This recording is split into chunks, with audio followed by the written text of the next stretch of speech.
to Deep Thought, Shallow Plots. My name is Erika, and I really like to watch horror movies. My name is Katy, and I really like to overanalyze things. What are we overanalyzing today? Today we are overanalyzing the universal classic 1931's Dracula. The Bela Lugosi Dracula. The Dracula, and directed by Todd Browning. And I'm considering this part of our summer series. Absolutely. Because as far as I'm concerned, yeah.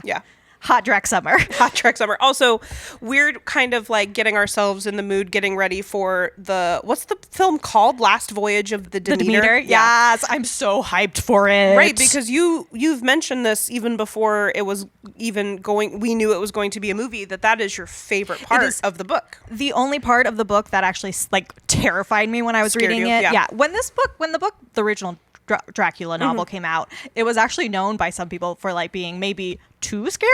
They were like, we love this book except for this one flaw, which is that it is too frightening. Scary. To a modern reader, I don't think it's as scary because you kind of pick up on all the vampire things and you like know it. That's so interesting because it's the same with this movie. Yeah. Right? It's like the movie, like audiences were absolutely terrified. You know, there were like accounts of people fainting. Yeah. You know? And now it's just like those rubber bats are adorable. They're adorable. You know?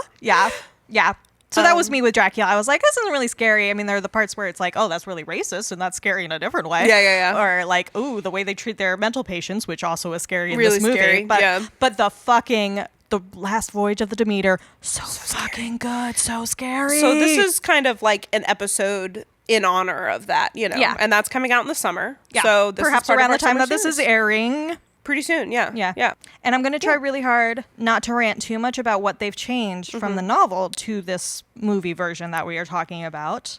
But because a lot of them are dumb little stupid things that they changed that I'm like, why'd you do that? Like, why did they change the name of the Demeter to the Vesta? Yeah, what's up with that? Demeter is a way better name. Yeah. I'm hoping that in some of the research I've done might be able to shed some light on the decisions they made between what's in the original novel and what makes it into this film. Yeah. Probably not the really petty things I have, like there's some other name changes, like Lucy Weston instead of Westenra, which is like, who cares?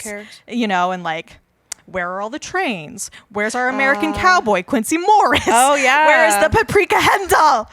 True fans of Dracula know the importance of the paprika handle. Right. So thank you so much for that, because I think it is going to be really important that, like, when I was doing my research and the things that I wanted to kind of like learn more about and talk about for this episode, a lot of it, you know, I'd like look up stuff and it would be really, really great analyses of like the book, the novel. And I was like, I love this. However, the novel and this film are pretty different.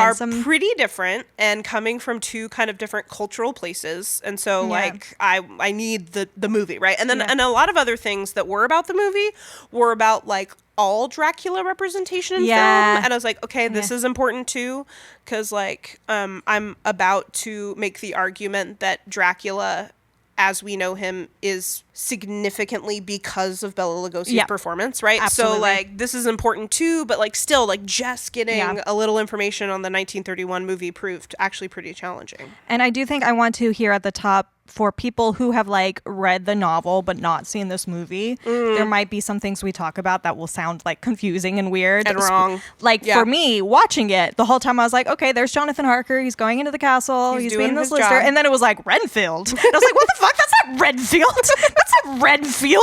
You fools. Yeah. So they like make that big change. They basically give Harker's role to Renfield, and then Harker plays more of a role of like, for people who've read the novel, he's kind of more of an Art, where he's just sort of Mina's suitor in the way that Art kind of is. And he has a much smaller role. And then we don't get Lucy's suitors. We don't get Art or Quincy Morris. We barely get Lucy. Yeah. A lot of Lucy's role where she's like slowly being turned and stuff and her suitors are worried about her, that's given to Mina instead. And we don't really get Mina's role as much. No. And we do actually get one of Lucy's suitors, Dr. Seward, but he is significantly older and Mina's father. For some reason.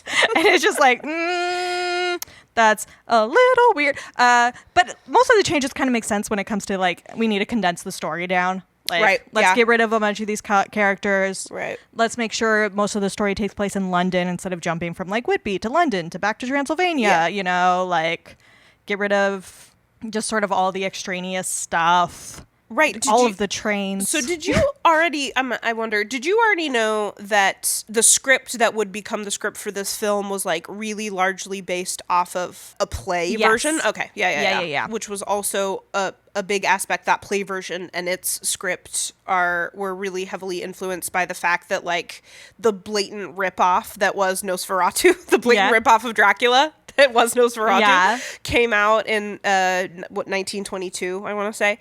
And Bram Stoker's widow was just like, whoa, copyright infringement, right? You know, or the thing is that like there was no copyright of the story. Yeah. So she copyright like a version of the story that was like the play basically. Yeah. Which is where Bela Lugosi first played Dracula. Yeah. He started on the stage. Yeah. I did notice that. He was always meant to be. Incredible to see him up on that stage. I bet. He was great to watch on screen. He was great and just so handsome. Truly, like, do we just want to start talking about Dracula as a character right now? Because I was like kind of thinking about as I was watching this, like, man, I am so into Dracula right now. And I was just thinking just today, I was like, am I into Dracula or am I into Bela Lugosi? It is interesting because, like, again, as a novel reader, a reader of the novel, it's like kind of surprising how much Dracula, even though there is like a lot of eroticism in the novel. Yeah. He's very different. His descriptions of him are not like sexy hot in the way that we think of vampires being now, and in the way that Bela Lugosi kind of is, even though he is also still kind of like an older aristocratic kind of in the guy. novel, he's got like red eyes and fangs. Yeah. And does he have a widow's peak in the novel?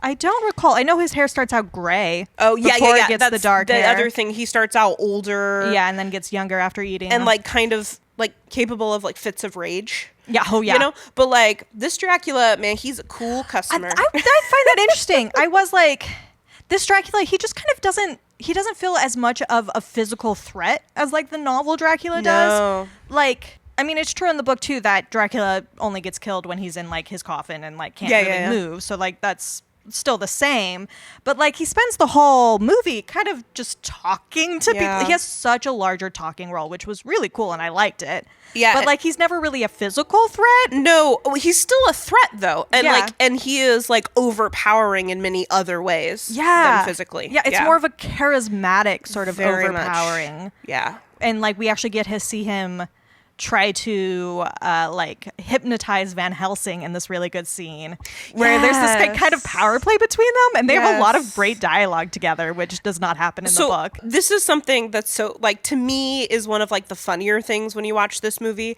is like there's so many close-ups on Bela Lugosi's face and there's just the spotlight like on his eyes. Oh yes. And like we can just see his eyes, right? And like that happens so many times in like different ways. And so like to me what I was thinking is like, oh, this is kind of like showing Dracula like sort of dazzling or like what like ensorceling whatever like compelling. You know compelling his like victims, you know, or attempting to.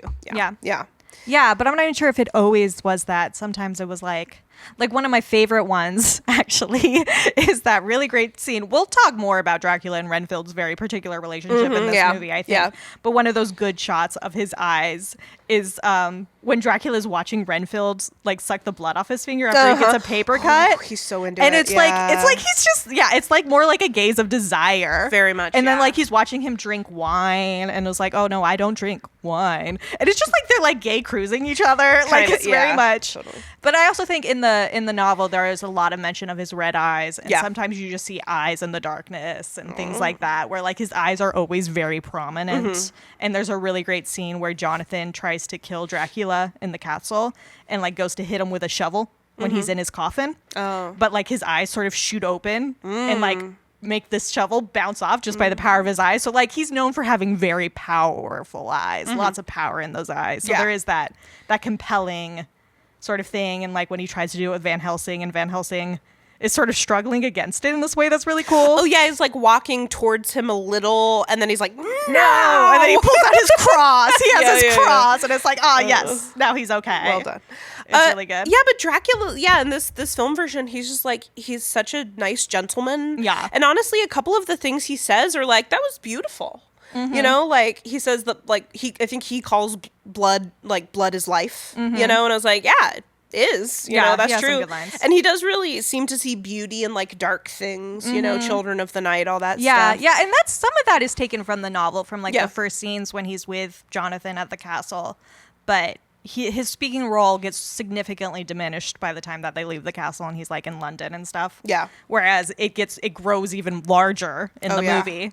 Yeah, he tells Mina, I don't remember under what circumstances, but he tells Mina that there are far worse things awaiting man than death. Yeah. And I was like, that's a really wise thing to say, you know? And I was like, and I also like just very personally, like very much agree, you know? I was wondering about that, like that line to you, is that like kind of something a little like a self-awareness line that he's just like, I'm theoretically immortal and it's like not as great as you think it is, you know? That's a good question because as we will learn later in my literary corner, this is after a turn that happens in vampire lore where we start to see the sympathetic vampire who is aware of his, you know, situation as being a curse, a temptation that he must fight against. Right. So I think there could be something in that. But it also could be a very veiled threat that he's doing. True. Yeah. Because he does a lot of veiled threats. Yeah. Too. Like, I'll show you something worse than death, you know? Yeah. That also saw it that way. One of my favorite threats that he has, actually, it's not really a threat, but just the part where he tells Van Helsing to go back to his own country. And I'm like, you're not in your own country either, Dracula. Oh, yeah, because do we, in the novel, do we know where Van Helsing is from? He's from, I should know. He's like from Amsterdam or something. He's like, oh, okay. He's something. Okay. He's Dutch, maybe. Dutch, maybe, yeah. I don't remember exactly off the top of my head. Yeah. But he's just like, Dracula is just like, he's such a gentleman. Yeah. You know, and he does really seem to have all this knowledge of like how to move in like high society and higher social circles. Yeah.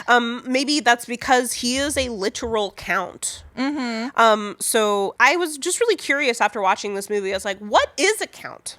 That's true. I genuinely don't know. I know it's a part of the nobility, but there's so many. But how? Yeah. There's like dukes, there's counts, there's knights, there's just all sorts of different titles that you can have that you get like the so Viscount. Arbitrarily. Yeah. So I found this really great article by the author's name is Greta Hegenes.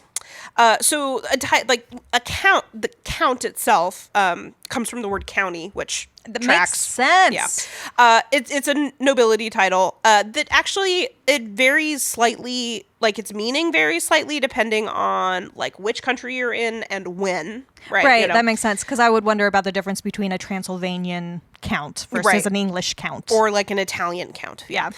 So you probably talking about somebody who falls like kind of in the middle of the social hierarchy. Like they're not a king or a queen, right? But they're not like a serf or a commoner either, right? You know? Yeah, they're in that middle spot. So depending on when and where we're talking about, an individual can become a count based off of family lineage, like land, you know, or county. That's usually like just passed on. The land is passed on like with the title of count. Yeah, you know, makes sense. Probably patrilineally, I would assume. Yeah. Yeah. So in Britain today, actually, they don't have counts. That's what an earl is. Oh, I learned that. Yeah, I didn't know that. Earl of Grantham. Yes. Which is passed from one generation to the next. It's like totally. In Germany, it's as early as like the 10th century. It's hereditary. You know, something you're born into or you know inherit. Yeah. In Italy, it's a little bit more of like a political game. So it's more about like who your family is, the family you're born into.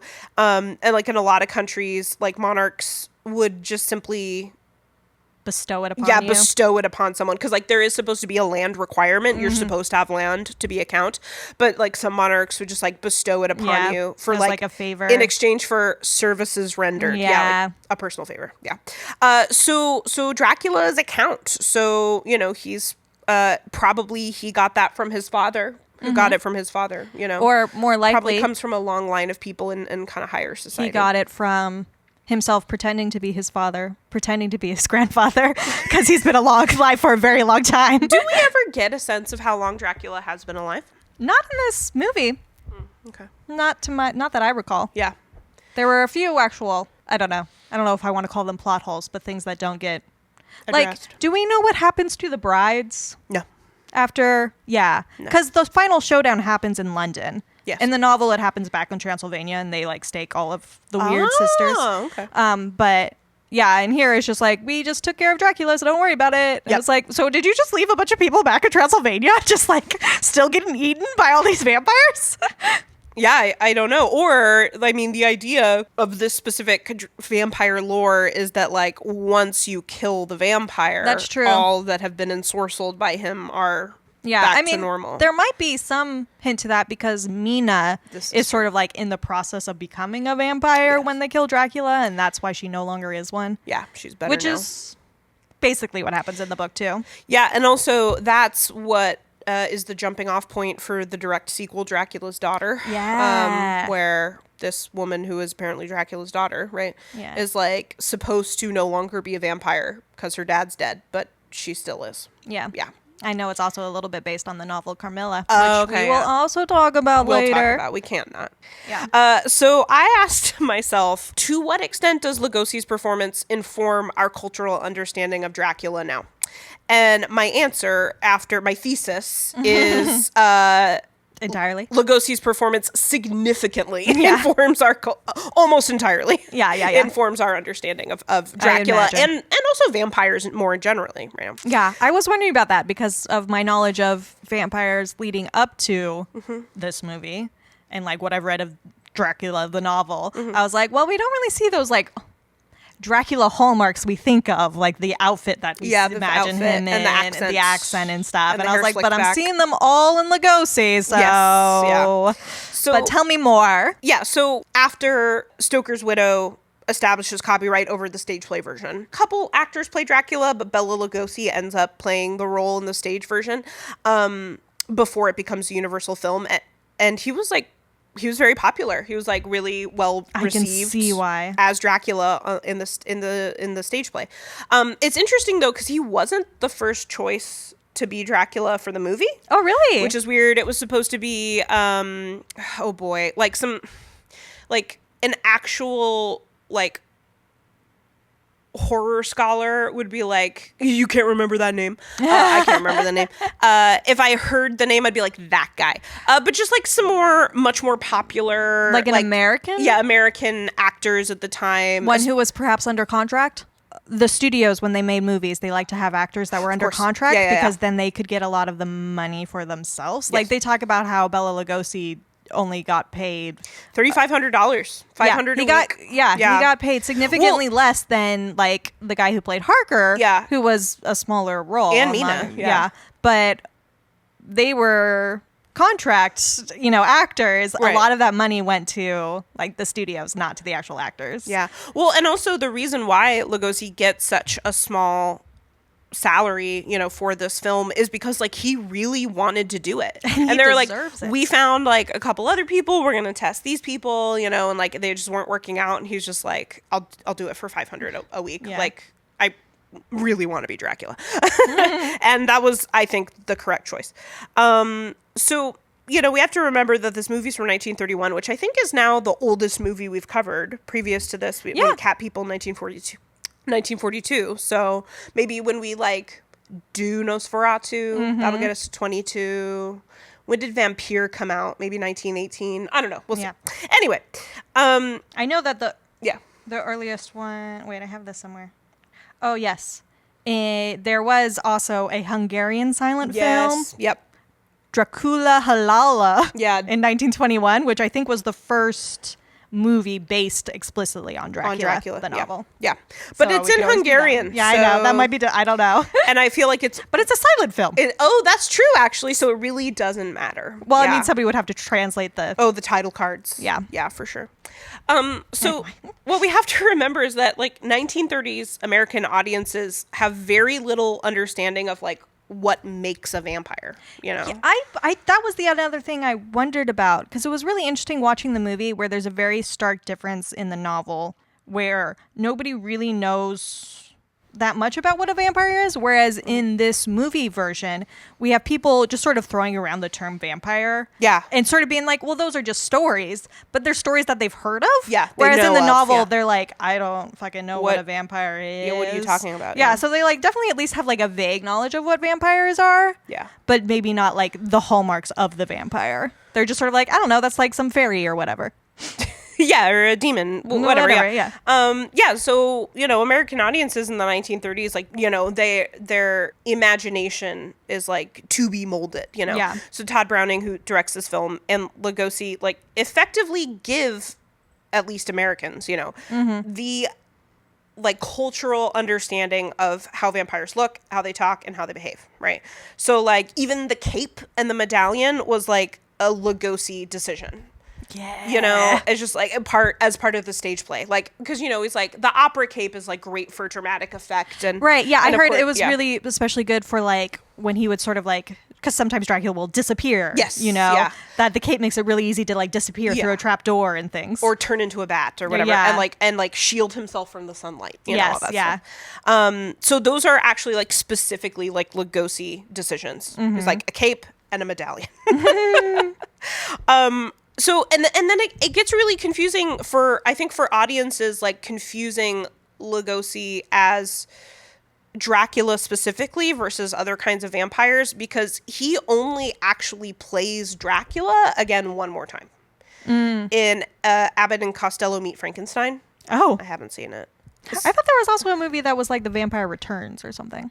The Return of the Vampire. Yeah. It's not Dracula, though. Oh, he's just another vampire. Yeah. Oh, I didn't know that. Yeah. So, but the thing is that Universal only cast Lugosi as Dracula one more time, but Dracula is still appearing in other Universal movies. So they cast John Carradine. And then Lugosi does play a vampire in 3 other movies throughout his career. Okay. Just a vampire. Okay. Mark of the Vampire, 1935. The Return of the Vampire, 1943. And Mother Riley Meets the Vampire, 1952. Oh. So this contributes to, because, it's the 30s and the 40s and the 50s. There's no home video. There's no IMDb, right? So this contributes to like a public misconception that like all of those are the same vampire, that Bela Lugosi is portraying Dracula in many different films, even though technically he's only doing it twice. Right. Because like all of those other vampires are still Bela Lugosi being a vampire. Yeah. Which is Dracula in all but name. Right. Yeah. And then it's funny because that still is a thing. That's like a common joke of people being like, yeah, I'm dressed up as a Dracula, or like calling it a Dracula instead of calling it a vampire. Right. Like when we were texting today, I like put in the word Dracula, and like, the little emojis like showed me little vampire emojis, and like I deleted it and I put in vampire, and like the same 3 came up, and it's just like, it's that iconic thing. Yeah. I also do wonder how much of like Lugosi's vampire or Dracula, and how much our idea of Dracula is also based on like the period that it was made in. Because I feel like some of the differences between the novel and the movie is just that the novel is very much set at like the turn of the century, whereas, I mean, just based on the fact that there are so many cars and like not a single train, and the trains are so important in the novel, yes. But there's just like a bunch of cars around that makes it seem like the movie is meant to take place in current times, as in the 1930s. So I wonder if some of it is just sort of like, I don't know. I wonder about him being perhaps a little bit of a stuffy, out of time, aristocrat, old money person of that time period. Yeah. Where he does feel a little bit turn of the century while the rest of the world is moving around him. Because we think a lot of like, part of our Dracula is also not quite a Victorian vampire, more of an Edwardian vampire, which would be a stuffy aristocrat. Yeah.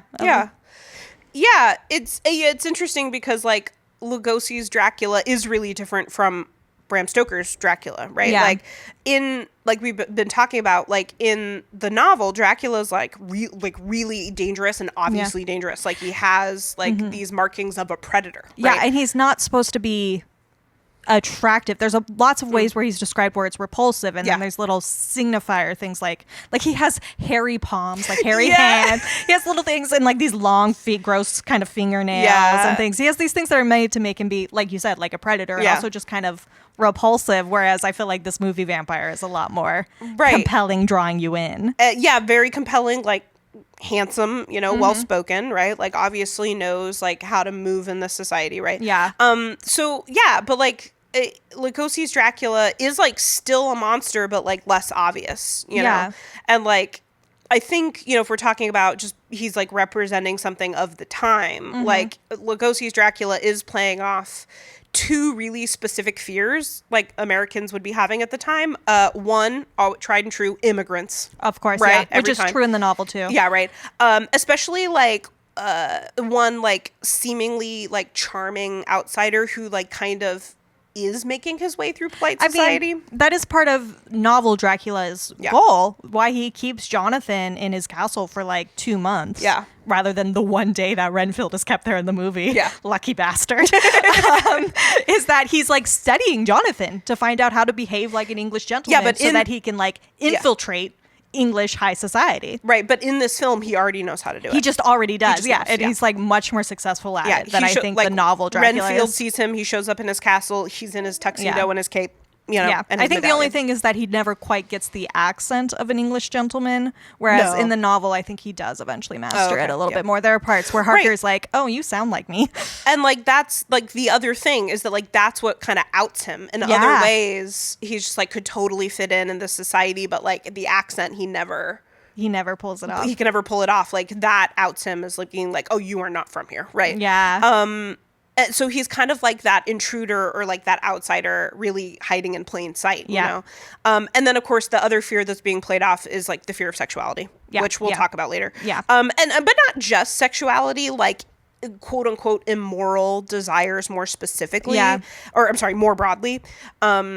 And also like the horror of what happens if you were to like give in to those desires and like corruption of the innocence, you know, which I think we'll talk more about when we talk about Renfield and Though I will say it also ties in with, it reinforces the fear of like the foreign invader, because often who Dracula is preying on is like the young white English woman. Yeah, the first person he attacks once he gets to London is like that flower girl. Yeah. Right? She's trying to sell flowers, probably just trying to make a little bit of money. You know? And that's always the fear with the foreigner coming in. It's like, you know. Gonna take the women. Gonna take our daughters. Yeah. And also I think when we'll talk about vampire lore, but also the just the thing of eating babies. Yeah. Yeah. It's like how many different like out groups have we accused of eating babies? Yeah. It would probably be a shorter list to think of ones we haven't accused of eating babies. Yeah.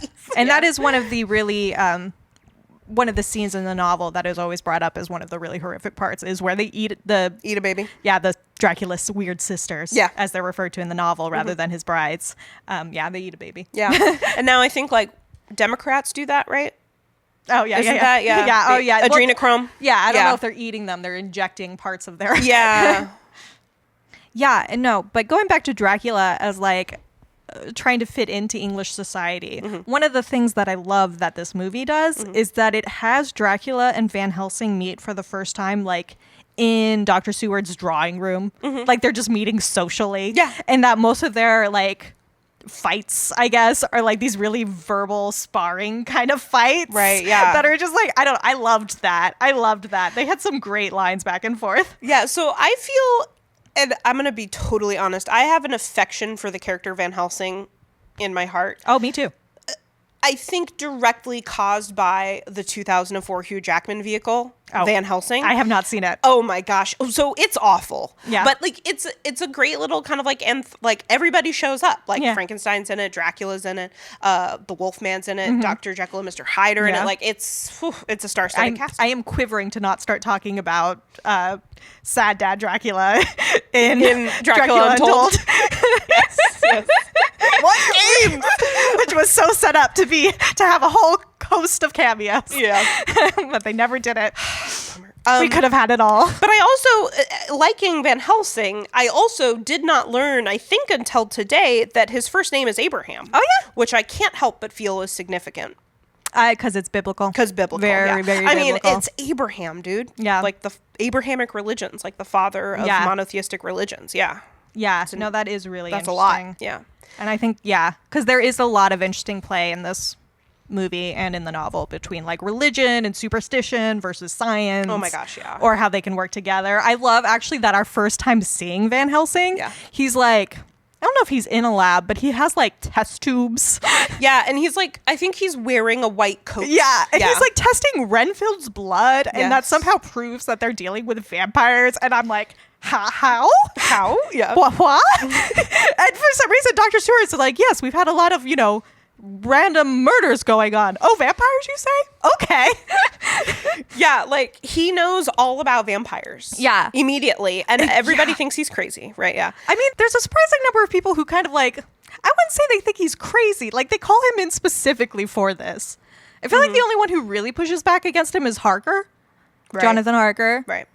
Well, yeah, and so like to me, Van Helsing does like really beautifully build that bridge between like modern scientific rationality and what cannot be explained with modern scientific rationality. Yeah. What is that line he has that's so good?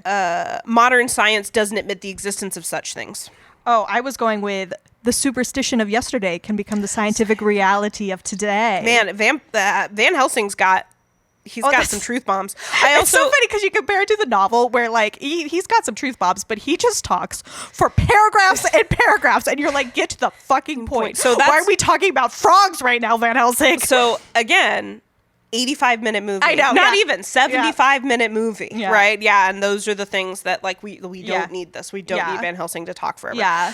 He also says the strength of the vampire is that people will not believe in him. Oh, I thought that line was so interesting. Yeah. It immediately made me think of there's that quote about the devil that's like the greatest trick the devil ever pulled was convincing the world he didn't exist. Yeah. Which was a saying at least to the mid-19th century. So like that is a saying that they would have known about when they made this movie. Yeah. And equating vampires with Satan. Yeah. With the demon demons and that's something I really love is just sort of like how like religion and like using the cross as protection is like on the same level as superstition and like using the wolfsbane for protection. Yeah, or the garlic. How those are like both equally important because like we're dealing with something like supernatural and like religion and the supernatural remedies can both work against it. Yeah. Whereas science, like trying to shoot it with a gun, not so good. But I like that. I like that the superstition and the religion are sort of like equally weighted. Yeah. And then the science is maybe not so. And is that something you notice in the novel? Because from what I read, it seems like the religion of it all is like pretty cemented in the novel, and that the film kind of branches away from it. Well, the religion in the novel is kind of interesting because while they use the signs of religion, like they use the cross and they use like holy wafers and holy water and stuff, there's never actually, I mean, there is. Yeah, Mina, for a long time when she's first turning into a vampire, she has a lot to say about religion because she gets the cross kind of burns her forehead and she has like this symbol of her unholiness on her. So there is like a lot of religion, but then there's also a lot of like the signs of religion being used without a lot of like thought. Like he just sort of like crumples up the holy wafer and puts it in the coffin without like. That's not how you're supposed to use the Eucharist. Like it's just like some weird things like that that are kind of, and it still is on the same level as using the garlic, which in the movie is changed to wolfsbane. But like using the garlic, using all of these other like more pagan, as you said, or like superstitious things that they're. But I also think the thing that I thought was the real change actually is that I think in this movie, modern science ended up being pretty fucking useless. Whereas in the book, they do a lot with like modern science that actually helps them a lot. Like they write in shorthand. And that helps, them keep Dracula from knowing what they're doing and things like that. All these little bits of like modern science and like modern technology coming in where like they know the train system really well and that helps them out. Things like that. That Dracula hasn't caught up to yet. Yeah. So it is sort of like modernity sort of beating down the old ways, you know, which you don't really see that in this as much. No. Like we don't really see a lot of, like, I feel like the only modern science we see is that weird part where Van Helsing's checking the blood, which they never really explain. Yeah. Whereas like in the book, we have extended scenes where they're doing like blood transfusions and shit. Whoa. Like science is really getting involved. Yeah. And then like we still have the asylum. Yeah. Which sanitarium. Yeah. I think it's interesting how we have this asylum that's supposed to be it's emphasized more in the novel, but I think in here too, where it's sort of like modern medicine. Here we are like treating our quote unquote insane people more humanely, perhaps, except for they're straight up like to Renfield's face being like, you're a loony. Yeah, you're crazy, man. Yeah. And it's really funny. I mean, besides for the fact that like by our modern standards, this is not like it's awful. Best practices, but also like they're wrong. Renfield isn't crazy. Yeah, he's super right. That's a vampire. He's the correct one, right? Yeah. Yeah. Yeah, it's just like, this idea, especially like in, the early 20th century of just like, oh my gosh, we have these like newfangled tools like electroshock therapy Let's use them. and lobotomies. Yeah. And like, this is gonna, take care of everything. And but also just like fundamental understandings of mental illness, right? Like calling him a loony. Yeah. Calling Renfield a loony. I will say an interesting change that makes sense to me that why they did this in this way is that, in this movie, Renfield doesn't get placed in the asylum, doesn't quote unquote go crazy until after he first meets Dracula. Mm-hmm. Whereas in the novel, when we meet him, he's already in the asylum, and Dracula sort of takes advantage of that situation to prey on Renfield and get Renfield to follow him. Mm-hmm. And I just think that makes... I can understand the impulse to have such an easy excuse for this level of madness. To be like, well, he was under the, thrall of this devil. Of a vampire. You know, that's why he's mad. That's why he's eating flies. And then you got Van Helsing to back you up. Like, yeah, I told you. It was a fucking vampire. Yeah, it's a vampire. Which is like, no, in the novel, those are like two separate things, kind of. Yeah. Or like his mental illness makes him an easier prey for Dracula because people won't listen to him. Right, yeah. I know it was really interesting. So last year I did Dracula Daily. Mm-hmm. It goes on every year. It's going on this year too, right now. But you just need 1 year. Yeah. Well, I've already read the novel a few times, and it is really interesting to do it the Dracula Daily method, which is putting it all in chronological order because the novel isn't in chronological order. So you get like some different things and like some different parallels you don't pick up on. But one of the things, it was really also cool just getting like modern audiences' response to reading the novel, which I think was the same response we had where they were just like calling him a loony to his face. Yeah. Where like a lot of people were like the scariest part, like the most troubling parts of this novel were like seeing how they treated Renfield, where they're like putting him in isolation. They're putting him in a straitjacket. Like just the way they treat him. And the whole time it's being like Dr. Seward, who is like, on the forefront of medicine and treats his patients so well. And it's like, this is good to you? Yeah. Like, welcome to the modern world, It's like, oh, it's not though. Oh my God. Also, one more point on madness. Yeah. This is the last thing I have to say on madness. So in the book, there is a recurring thing where they make little Shakespeare references, which makes sense because Bram Stoker also worked in a theater. Yeah. And he wrote plays and stuff. So he loved Shakespeare. It's just so clear. But no, did you get the Shakespeare reference? I don't know. I don't think so. No. There are several times when they're sort of talking about how Renfield's like crazy. Right. And Renfield has a few things to say about it, like when they're talking about the vampires, he's like, isn't this a strange conversation for people who aren't crazy? And like Renfield has all these great little pithy remarks. And one of them, when they like specifically ask him, Van Helsing asks him about Dracula, and Renfield says, words. Yeah. I did. So get that one, which is explicitly a Hamlet reference when they're trying to figure out if Hamlet's crazy, and they're like, "What are you reading?" And Hamlet's like, "Words, and like trying to figure out if he's crazy or not. And like, is Hamlet crazy, or is he pretending to be crazy, or is he pretending to be crazy but also crazy? And it's really great with Renfield doing that because it's like, is he crazy? No, no, but also maybe because he was, sort of overtaken by Dracula. Yeah, through the lens of like modern science, he's crazy. Yeah. But if we're looking at it in a different way, from the perspective of, more like spiritual understanding of the word, like of the world rather, like from religion, or like other, maybe like more like pagan belief systems of the world, then like he's seeing shit more clearly than anybody else. More clearly than anybody else. Yeah, exactly. Yeah, like if this was a slasher, he'd be our stereotypical fool. He'd be a fool. Yeah, what's that saying? Sometimes the fool like speaks the truth or something. Yeah. Something like that, yeah. Sometimes fools speak the truth, yeah. Yeah. In fact, fools always speak the truth if we're talking about Shakespeare.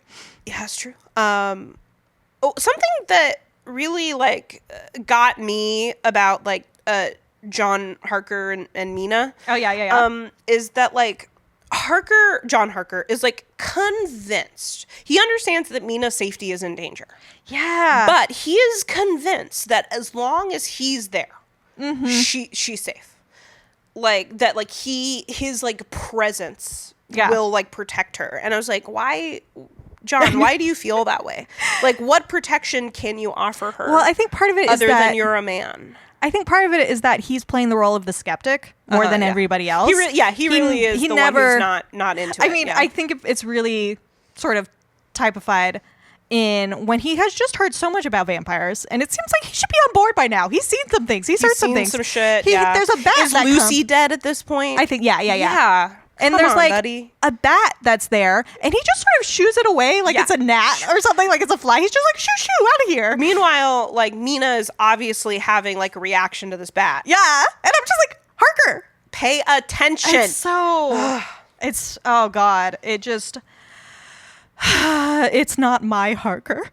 I'll just say that. Yeah, I'm trying not to keep talking about the novel, but that is not my Harker. This Harker sucks. Yeah. And it's also not my Quincy Morris, who's the guy who pulls out his gun to shoot bats. But we do get a guy who shoots a bat with a gun. We do? Yeah. It's Martin, I think his name was. Oh, he was like he was in charge of Renfield. Yeah, that guy who calls him a loony. Yeah, he's the one who calls Renfield a loony, but he gets to shoot at bats, and I think Van Helsing is like, yeah, that's useless. Yeah, Martin also does a little bit of questioning other people's sanity as well. Yeah. Right? And his own. Yeah. But yeah, he thinks everybody's crazy. Yeah. But yeah, I think a lot of the skepticism is put on Harker because they need somebody to be the skeptic. Right. And it's useful for it to be him, especially since he's sort of taking on the role of the suitors from the novel. Mm-hmm. And there's a lot of skepticism in like the original Dr. Seward, because he is very much a man of science. Mm-hmm. And he spends the whole time being like, my mentor Van Helsing is talking some crazy shit. Yeah, he's like talking about frogs for a couple paragraphs. It's crazy. Yeah, no, and also speaking of Harker and Mina, I love the scene, speaking of that scene with the bat and stuff, where then the bat is like squeaking, and it seems like she's responding to her fiance and being like, yes, no, whatever. I know, yeah. Yeah, and then she said something that's like discordant with what he's saying. Yeah. He's like, what? And you realize she's talking to the bat. Yes, it's really well done. There's some things in this movie that are so well done. They really are. Like when Dracula sort of envelops Mina in his cloak in the middle of the forest.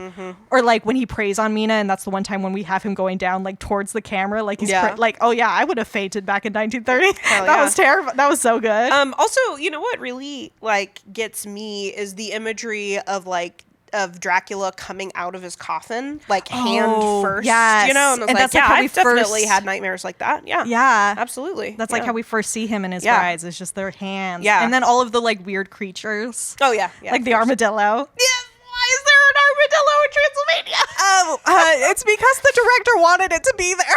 Okay, I love it. Well, okay, so there is an association with armadillos and like grave cemeteries.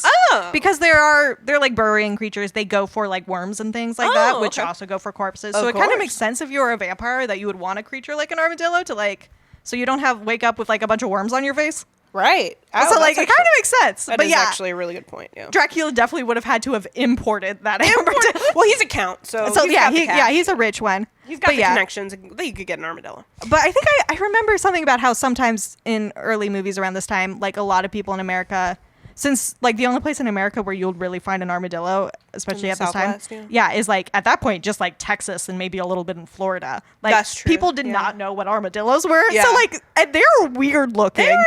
When you really think about an armadillo. Yeah. And I also saw something, but I didn't confirm it. Like just some rumors that like they, according to like code, they didn't really like to show rats in films. Interesting. And so like an armadillo was a good sort of creepy, weird stand-in for a rat to just be like, oh, what is this? Ooh, weird. Yeah, the armadillos though, they're great. They're just so weird. Also, how did you like that moment at the end after everything's done, Dracula's dead, Mina's been cured, and our very last shot of the movie is Harker and Mina going up the stairs of the Abbey with like bells chiming like they just got married? Like what? Right. Well, you know, I'm kind of thinking that like a movie like this, because this movie is pre-Hays Code. However, that's not to say that there isn't still like production code in play, right? Yeah. And so like maybe, you know, there does still need to be like this triumph over evil and like a happy ending for like the morally upright people. And how often our association with like marriage and happy ending, that those things are always associated with each other. It's literally like the one thing that makes a Shakespearean comedy a comedy is that it ends in a marriage, There's a marriage. rather than a death. Or two. Yeah, often. Yeah. No, I love that. And I also think that was interesting because one thing I was curious about is that I wonder if this was I wonder where they started referring to the brides as Dracula's brides. Because in the novel, Jonathan calls them the Weird Sisters, which is another Shakespeare reference. It is, yes. So, like, when did they start becoming, like, Dracula's wives? Which is definitely how we think about them now. Right, and, like, the idea of wives and Dracula having long-lost loves and things like that is, like, much more common now. And I do wonder if part of it is that, like, seeing them as brides is sort of, like, a way to explain the presence of women in his house and also to make him, like, not a weird bachelor because, ooh. Heaven forbid a bachelor. Like that's like the wrong message. Would like rather him like own women than be a confirmed bachelor with his weird gay thing with Renfield. Yeah. But also they get to keep it being kind of illicit by being like, wait, there are 3 of them. Yes. This like polygamy vibe. Yeah. And so it's like this unholy matrimony. Yeah. And so then it's like a really good contrast to this sort of like pure marriage that we get at the end with Mina and Jonathan. But I was sort of like right there at the end, like, Mina, do you really want to get married right now? Like, do you want to marry this guy right now? Yeah, right. After everything you just went through? Yeah. You maybe want to take a break? Yeah. Yeah. The 3 brides are pretty interesting to me. Like, to me, like, it was something I could have maybe taken a deeper dive into, and it just, like, gave me, like, it was giving Bluebeard. Yeah, right, I think that's a common where thought. The 3, well, because in Bluebeard, you know, the idea is that his 3 brides represent, like, the day. Right, 1 bride for morning, 1 for afternoon, and 1 for evening. Right, so I mean, 3 is just like it's such a significant number. Oh my god, like 3 is everything, especially when it comes to like cycles. Exactly. So you know, it's like 3. You know, because like he probably wouldn't just have 1. Yeah. Right, and 2 is weird. I don't know why. Nobody does 2s. 2 bigamy? No. Polygamy. Yeah. Yeah. I mean, there is also the theory. I mean, from the novel, I believe you read about this too. That because one of the brides is described as blonde, yes, whereas the other 2 brides are described as looking more like Dracula. Darker hair. You know, they're kind of like, well, maybe that blonde one is his bride, and then the other 2 are like daughters. Yeah. And I mean, that either implies that he's like having some sort of vampire familial relationships where he like took a bride but then also took daughters, or it's the implication that he had a family before he became a vampire, because often in vampire folklore the first thing a vampire does when he gets turned is go after his still living family. Oh, okay. So like that could be what it is. But it's interesting because they also, when Mina starts to turn, they refer to her as their sister, so it is sort of like everybody who gets turned by Dracula, they're sisters. Yeah, right. And he's sort of like fathering a new race of vampires. Ooh. I don't know. It's unclear. But yeah, this is where it starts to solidify as brides instead. Yeah, as brides, yeah. And then, but also, you know, like there is, you know, again, if like whatever Dracula is meant to represent, like whichever audience is like viewing him as like, if those are his daughters, like maybe there's also like an incestuous aspect to it, right? And it's just like, this guy's like weird, right? You know, it's just sort of like we're just going to sort of vaguely imply all sorts of something about him is immoral, especially sexually or erotically. Yeah, all of those implications are there. You know, is he a confirmed bachelor, as in gay? Is he a polygamist? Is he incestuous? I could also see a reading where like the sisters are just kind of in league with Dracula because like they kind of lure men to the castle and like he like, you know, maybe for them all to feed on, who knows?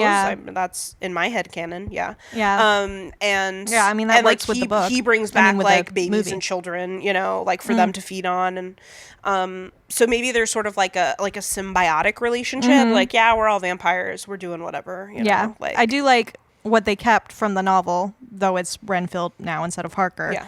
We always have the like 3 brides coming in, or the 3 sisters, whatever you want to call it, to prey on this guy, and then Dracula coming in being like, nope, my man. He's mine. Yeah, this one's mine. He's my man. Yeah. Sorry. And that heterosexuality, get out of here. And that happens in this movie, like way faster, right? Yeah, like everything's nothing is way said. faster. He's just like, just like shoos them away. Yeah. And then like, no, and they're like, nah, and walk away. Yeah. And then, you know, Dracula and Renfield fade to black. Yeah, right. And honestly, I I don't mind that we decided to make this Renfield instead. In terms of condensing the story, it makes a lot of sense. And I actually do really like the character of Renfield in this film. And yeah, he steals the show. Dude, Dwight Fry, the actor who plays him, he fucking acted his ass off. Yeah. And, you know, what I was thinking is, like, also the shot of Renfield, because it also, like, makes more sense to the plot, like, because Renfield helps him on that ship, you know, and, like, Renfield maybe, like, helps dock the ship rather than just letting it slam into the harbor. And the shot of him, because he's, like, kind of down in the ship, and, like, the camera's, like, open, like, looking down on him down the stairs, and he has just, like, that look of madness on his face, like, is a really effective shot to me. It's like, it's creepy. Yeah. Like, you know, even it's really well done. Having seen so many different horror movies and so much scary stuff, like, still, like, yeah, it does it. Like, it creeps me out, man. Especially with it coming right after that scene of just, like, the shadow of the ship captain tied to the helm with, like, the cross in his hand. So and it's like everybody's dead. Yep. And then we get the one person who's still alive, and it's this, like, madman and the whole it's so good. Yeah. It's really well, because that is the best part of the fucking book, and it's the best part of every fucking movie, and the movie is going to be so good when it comes out.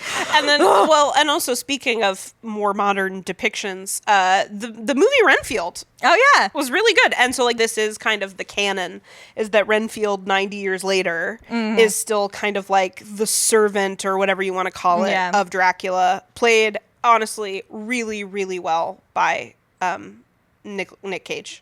I mean, obviously, like, Bela Lugosi is, like, the OG. He's the best, but, like, you know, Nicolas Cage does a really good job.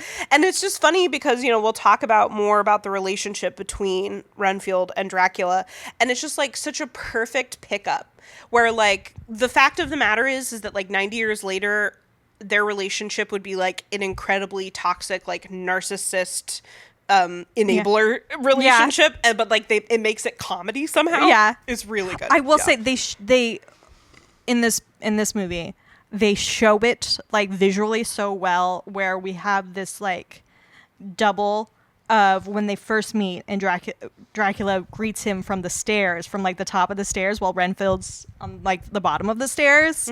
And, like, what a dominance move. Like, greeting from above. And then he, like, sort of leads him up the stairs, you know, or, like, he's like, it's like, you know, I'm above you. And then their final interaction together after Renfield's, like, betrayed him, essentially, and is trying to help out Mina. Once again, they're on the stairs with Dracula above him. And then he kills him, and Renfield's body goes tumbling down the stairs. And it's just, like, ending right where we begin, like, the cycle of, like, you're never going to get anywhere. And I do think it's really so interesting that Renfield, even though he has that moment where he, like, kind of pretends to be a vampire on, like, the maid at Dr. Seward's house, where he, like, kind of preys on her, but he's not a vampire. No. Renfield never gets turned into a vampire. No, he has, like, these lesser powers where he needs, like, he's not cool enough to need the life force of human beings.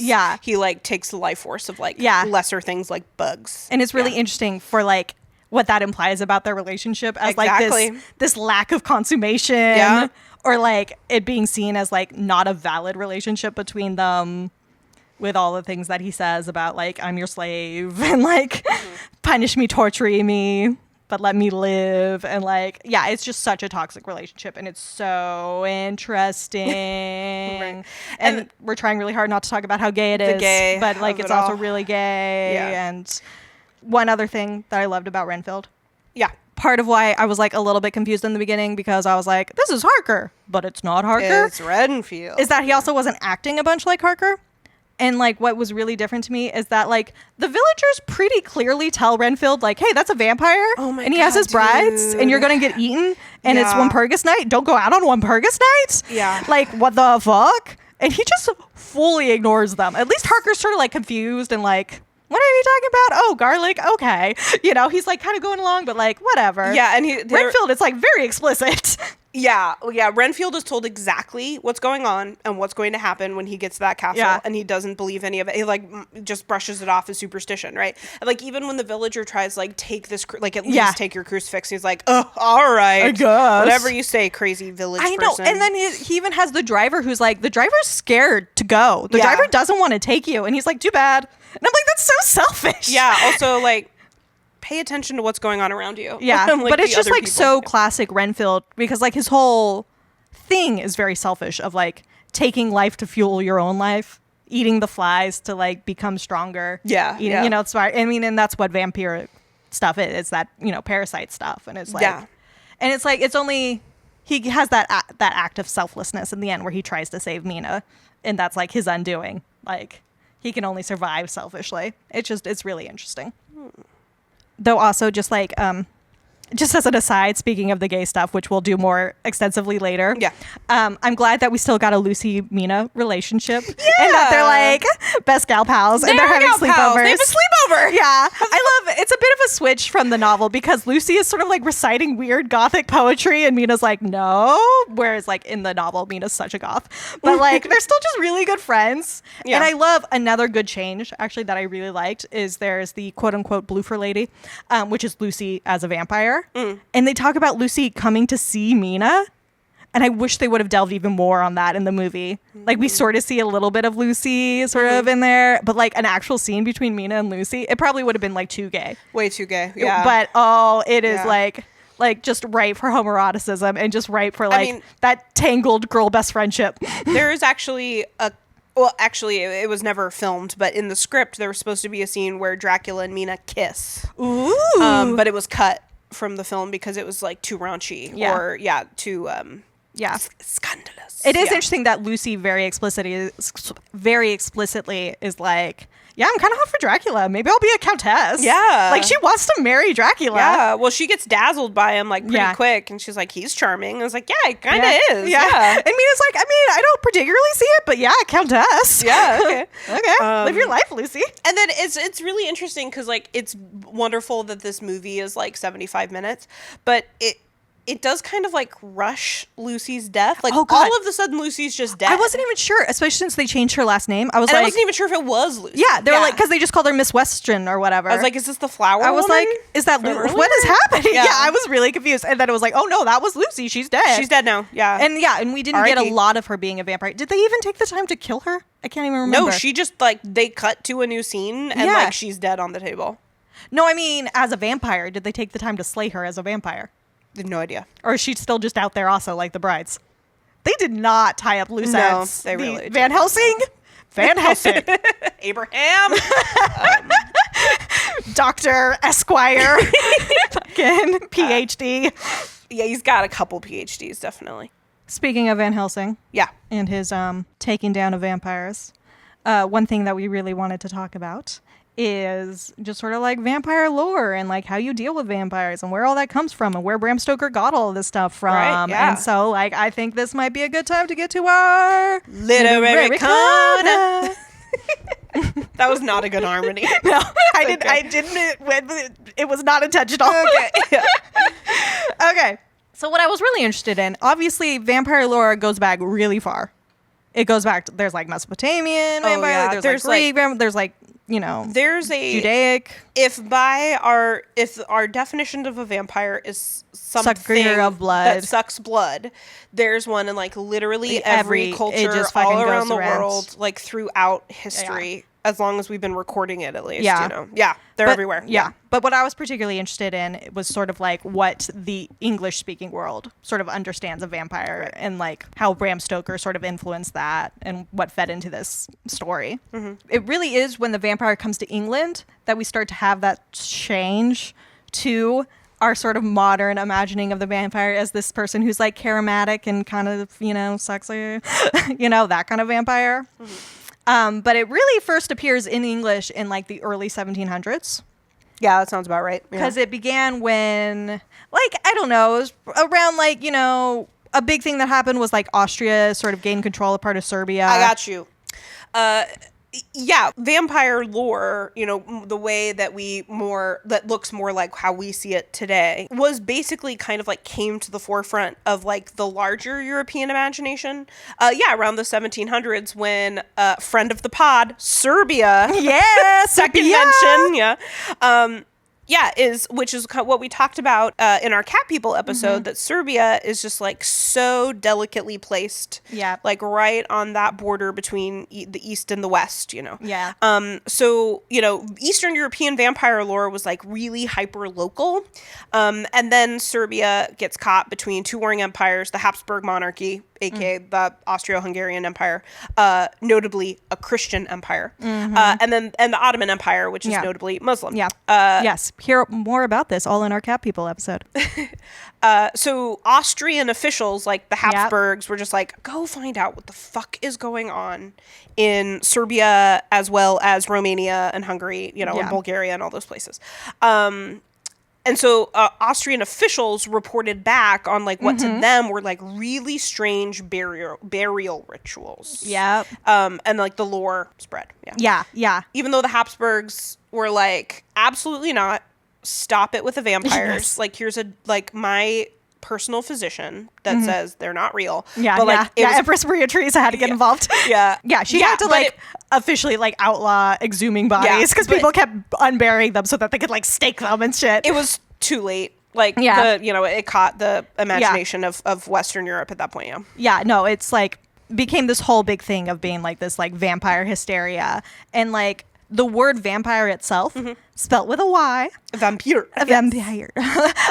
It first appears in English in 1731. Like, we know that then. And it was talking about these, like, mass hysterias and, like, these corpses getting dug up and a few, like, specific stories coming from, like, Serbia and other areas like that of, like, well, this person died and then suddenly all of these cattle were dying and obviously this is really, and like all these like vampire stories. And like in some places it went along similar lines to like witch trials where some people were even executed for being supposedly vampires. Interesting. But mostly it was, things done with corpses. And that does kind of, go back to the idea of like science versus superstition, because what these people are seeing when they dig up these bodies is very easily explainable with science, right?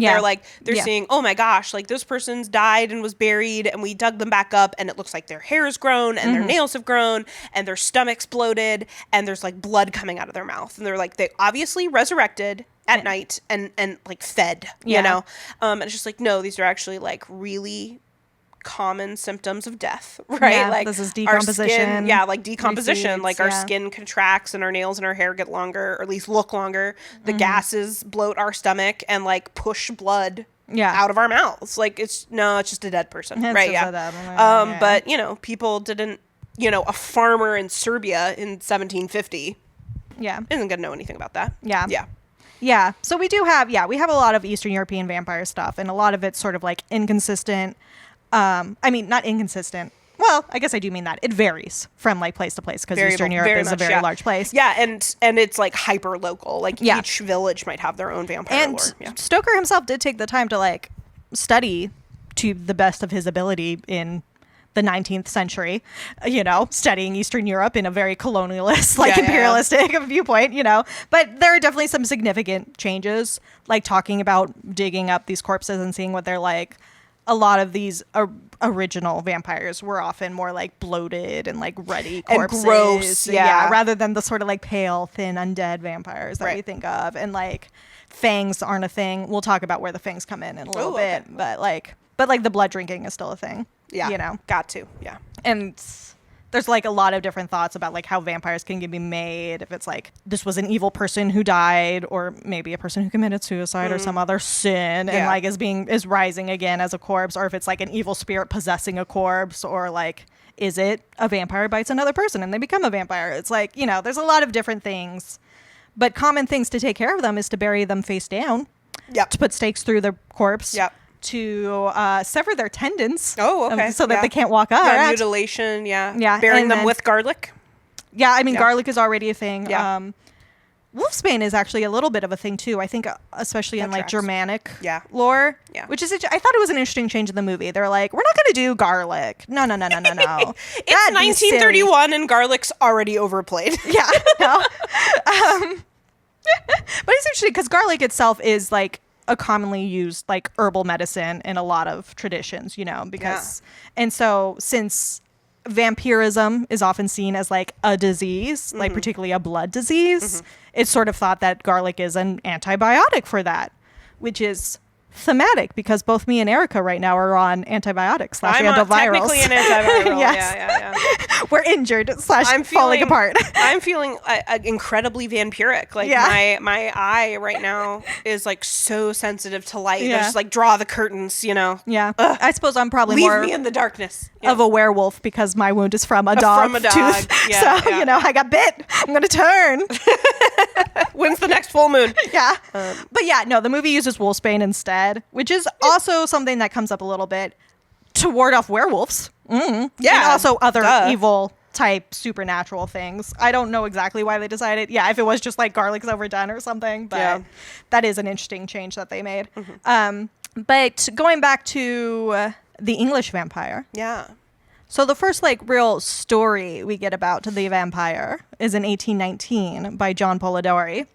We're going to get real literary corner this time. I mean, that's what literary corner's for. Yeah. So the story, it's often miscredited as being by Lord Byron because it was kind of like his original idea. No.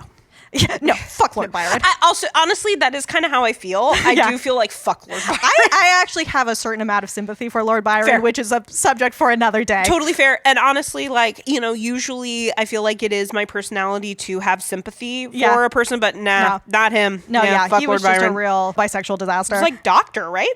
Yeah, John Polidori is his doctor. Yeah, this is another story that came out of the same little party, which is where Frankenstein by Mary Shelley first came to be. But this is the first tale, The Vampire by John Polidori, is like when we first get the idea of the aristocratic evil vampire. And not only was it miscredited to Lord Byron, but there's also thoughts that maybe Lord Ruthven, the violent vampire in it, was perhaps a little bit based on Lord Byron, especially since John Polidori and Lord Byron did not have a great relationship. Tumultuous. Yeah. He was like, I need a doctor. And John Polidori was like, great, I need literary connections. This will be great for both of us. And it was not great for either of them. That's weird. When does a doctor need literary connections? Because he wanted to be a writer. Oh, he didn't want to be a doctor. Yeah. No, but then he uses the name for the vampire. I kind of want my doctor to want to be a doctor, though. Yeah. Well, the other thing about Lord Byron is that he did not want to be a chronically ill person. What was his deal? Did he have a chronic illness? No, not a chronic illness. That wasn't the word I wanted. Okay. He was born with one of his legs like shorter than the other. He had leg issues, and he had a limp, and he was very self-conscious about it. That's But anyway. But he was also just an asshole. Yeah. Oh, Lord Byron. But no, the name that John Polidori uses, Lord Ruthven, is also a name that one of Byron's famous, somewhat lovingly insane lovers, Lady Caroline Lamb, also used that name for like a thinly veiled Lord Byron in one of her stories. Oh, wow. Okay. So it's like, we all know what's going on here. We're like, this is Lord Byron. It's like, Lord Byron, your exes fucking hate you. Yeah. But yeah, no, this is when we first get that sort of like English aristocratic, charismatic, preying on people sort of like in this romantic way, as well as like physically preying on them, where he's like going after women. And it definitely went on to influence other tales of the vampire. Like you can see its influence in Dracula, and also was turned into like plays and operas, or like the basis for plays and operas in other parts of Western Europe, like France and things. And it really started a whole like Western European sexy vampire craze in the Western world that honestly is ongoing. I have a question you might not be able to answer. And Love it. That's totally fine. Do you have any understanding of the economic landscape in England during this time? In what way? Like, was it a particularly difficult economic period? Were they in like a recession or depression? We're talking Victorian era. Okay. So empire-wise, we're doing great. Awesome. Yeah, we're right. Doing and great, they're English. But there's also... Or they're British, so they're probably... But there's also a shit ton of poor in the cities. A ton of poverty. Trying to get by. So, I mean, it's a very stratified. I just saw this just really interesting thing, this like... It was kind of meant as a joke, but I was like looking at this article about how like vampires do well when the economy's bad. Oh. Because if you think about Dracula... 1931, like we're, and then the creation of like all the Universal monster films and like sequels and all this other vampire stuff. in like the decade after that, through the Depression and World War II. And then like the next time that vampires like really come back in full force into like the, collective conscious is like around 2008. Right. When we get the recession. During the recession when we start to get Twilight and True Blood. Stuff. Yeah. Yeah. Interesting. So that just made me think about that, but it's okay if you don't have there's another thing I think where the vampire also comes up in times of, I'm surprised actually that we're not seeing a little bit more vampires right now because it's also a disease thing. Right. Yeah. Because there was a lot of and it's contagious. Agent, yeah. That's I feel like we have been, well, everybody's on strike now anyway.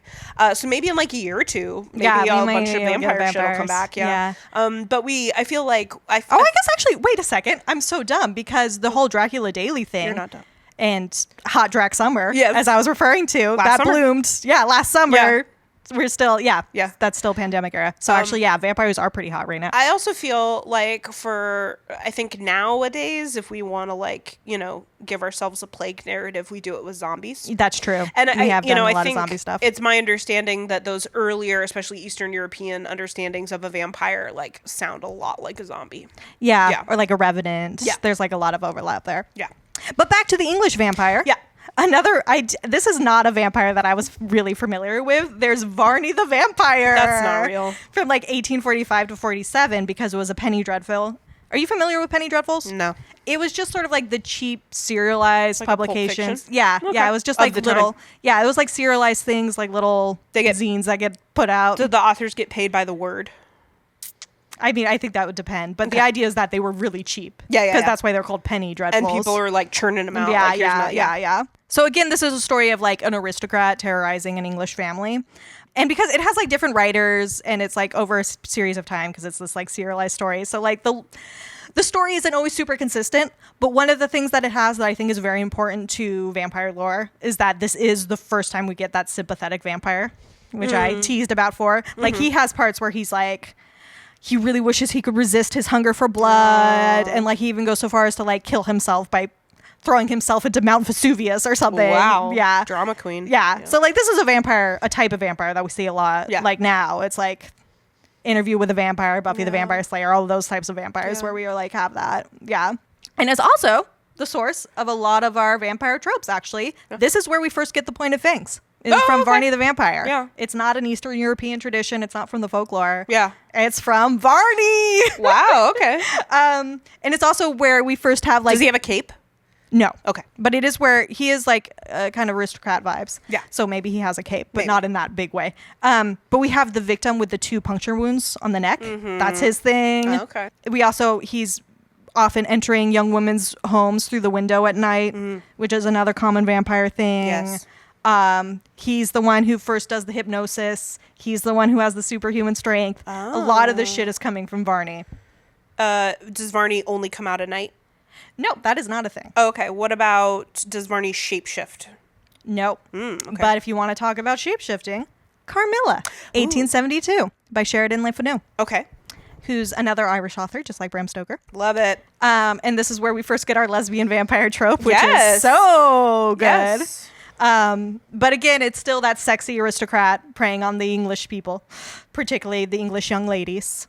And it has like kind of a surprisingly, maybe not sympathetic, but at least like light, ambiguous view of homosexuality. Sure. Like it's not necessarily tied up with the devilishness of... Yeah, or sin. Yeah. It's like, it's surprisingly...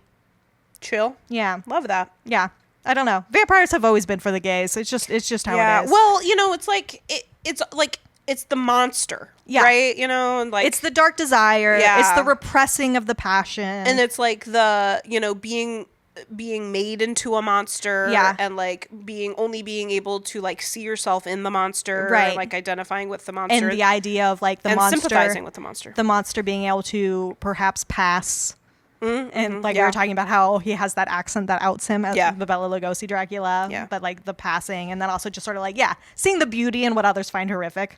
Yeah. Vampires are for the gays. Yeah, but Bram Stoker probably took a lot from Carmilla. Like there are some pretty notable similarities.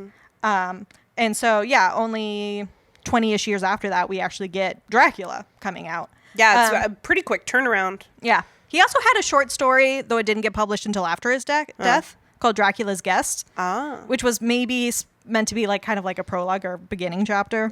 But that's neither here nor there, though it does have a connection to Carmilla because it takes place in like the same place that Carmilla is supposed to be from. In Transylvania? No, it's a different place. Oh, okay. It's, I don't remember. But then, yeah, Dracula himself takes place in Transylvania, so Bram Stoker sets up his own sort of area. And it honestly was like an instant hit. It had a lot of popularity. It was well received by critics. People loved Dracula. I think it especially came over, it was especially well liked because it sort of like combined this like sensational material and this like foreign scenery with like these more domestic affairs and these landmarks of England. So you got to be kind of like, woo, scary, creepy, sensational, but also have like that comfort of home, but also this scary things coming to home. So it was like really scary. And like, yeah, people were like, this is too scary. This is really frightening. And yeah, and he really sort of defined the vampire in a lot of ways. We talk about how Bela Lugosi's Dracula is like the Dracula, the vampire. The vampire, yeah. And like Stoker did a lot of the vampire tropes other than what we've already talked about. Carmilla was the first one to transform, but she transformed into cat in a way that was a lot more like kind of associated with witchcraft. With a witch, yeah. Whereas Stoker's the first one to be like, nah, man, bats. Bats, vampires, bats, let's do it. It's a thing now. Yeah. Yeah, there was a little bit of bat stuff in Varney, but he didn't transform into one. So it really was Bram Stoker is like, nah, Dracula turns into a bat. He also turns into a wolf. Sometimes a wolf. Yeah, and also sometimes like a mist or a fog, but you know don't worry about that. And he's the one who has like those weaknesses to like garlic and like running water and crucifixes. He like really popularizes all of that. Right. There's some thought like he took some of it from other folklore, but kind of made it his own. Or some people say didn't understand the folklore or like kind of misunderstood it, you know?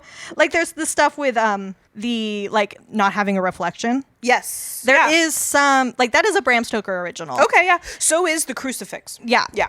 In fact, he even intended vampires to be like impossible to capture if you like tried to paint their portrait or like take a picture of them because this was early photography days. Yeah. And so like none of that made it into the novel, but he had thoughts about it. And there are like folklore traditions that state that silver is like this pure metal and therefore can have the capacity for repelling evil, which is why silver and like werewolves is like a thing. Right, yeah. You know, and there's also this idea that mirrors show like a part of one's soul. And therefore vampires who have no souls are either afraid of mirrors because they don't want to look into it and see that they don't have a soul, or won't show up at all, maybe. Yeah. So it's like unclear. So like there was some little stuff that maybe he like took and then like really amped it up and it like became like, yeah, no, vampires don't have a reflection. And I also think it's another possible Oscar Wilde thing because if they also didn't show up in like paintings with the picture of Dorian Gray and the idea of like the evilness showing up in the reflection, the painting, the representation, it's like Stoker was very much aware of Oscar Wilde, so like that's also a possibility. And also just in terms of other things that maybe he just didn't understand in Romanian folklore. It's like debated and probably not true that Dracula draws inspiration from Vlad the Impaler. Right, like from what I understand, it's like in name only. And well, see, that's the funny thing. Is that he got the name Dracula from a book of like Romanian phrases or whatever, and he thought Dracula meant like the devil. Oh, okay. So like it wasn't even he took extensive notes on like his folklore research and like his research into Transylvanian history and stuff. Vlad the Impaler does not show up really. There's a few references in the novel where it's like, oh, yes, he may have been this guy who was like betrayed by his brother in a way that like implies it could be Vlad the Third. But like, it's unclear. And also it's like he has a bunch of, it seems more likely that Stoker just took random little bits from history and was like, yeah, we'll just throw that in there to make it more Eastern European exotic. But like, we don't even know if he knew that he was like Vlad Dracula, you know, like that was his sobriquet. Well, and of course he's like, you know, he's putting his own stuff in it because he's like an Irishman. Yeah. At the end of the 19th century. And he's got like his own stuff going on, you know, and like of course writers always put something of themselves into what they're writing. And also, I think he was careful to like not necessarily make it a specific historic figure. I don't think he wanted it to be a specific historic figure. You know, that makes whereas sense. now we're like, no, it's Vlad the Impaler. Because somebody came up with that theory that that's what Bram Stoker was going for, but it's like not necessarily. Yeah, I feel like they're too different. Yeah. I did actually find somebody else suggested that there's a little bit of inspiration in Irish folklore for Dracula, which I was not familiar with. Just as an aside, there's this legend of Avarta, which was first collected in 1870, but obviously since it's folklore, it would have been going around before then. But it was definitely around in Bram Stoker's time. We have no evidence that Bram Stoker like had any awareness of this, let alone used it. Other than just being Irish. Yeah. But it is, like, depending on the version, Avarta is an undead tyrant that feeds on the blood of his people. Oh. Very Dracula. Wow. And he is eventually slain by a sword made of yew wood. Ooh, okay. Yeah, which, for more on yew, listen to our last episode of Midsommar, but also a wooden stake. And then, buried face downwards, just like you often did with vampires in Eastern European lore. So. So where does the you ticked all the boxes of like what I understand about vampires, like where they come from, like only coming out at night, right? Yeah. The possibility of shape-shifting into a bat, maybe a wolf. No reflection, right? Yeah, a lot of that's Bram Stoker. Right. The crucifix is, it was Bram Stoker. The dislike of garlic / wolfsbane, right? Like the super strength and like difficulty, how difficult it is to kill a vampire, and like the idea of the wooden stake through the heart, right? Also, I think you taught me the new one about like vampires not supposed to be able to cross running water. Yeah, that's very interesting, and that's a Bram Stoker thing. Yeah. So my understanding with the running water, because that also does show up in Bram Stoker's Dracula, is that it's another one of those things that like kind of has origins in folklore, but that he really solidified as like a vampire thing, because it is this idea again that probably going back to like diseases and stuff, that running water is like safer. It's pure. Right. Yeah. So again, it's that like it hasn't been standing. Yeah. So again, you have that sort of like the antithesis of the vampire. Yeah. As this thing that is pure. And also an idea of like, because there's also the lore of vampires needing to stay close to their home or have their home soil. Yeah. And because running water was often used to like as like natural borders between areas. Right, yeah. That it could just be about vampires having to stay in their natural areas. In like a weird rock, paper, scissors version of like soil, running water, and something else. We're going to figure it out, and that's going to be our new game. A ship. Yeah. Ship. The soil would succumb to the running water unless it's on the ship. And the ship would overcome the running water. Yeah. And then I was also, wondering about, because one of the more interesting pieces of vampire lore I've always thought was the requiring an invitation. Yeah. To enter a place or cross a threshold, which is really interesting and like pro consent, you know? Yeah, there's that meme that's like, oh, vampires can't enter a house without being invited first. Neither can I. I'm polite and have social anxiety.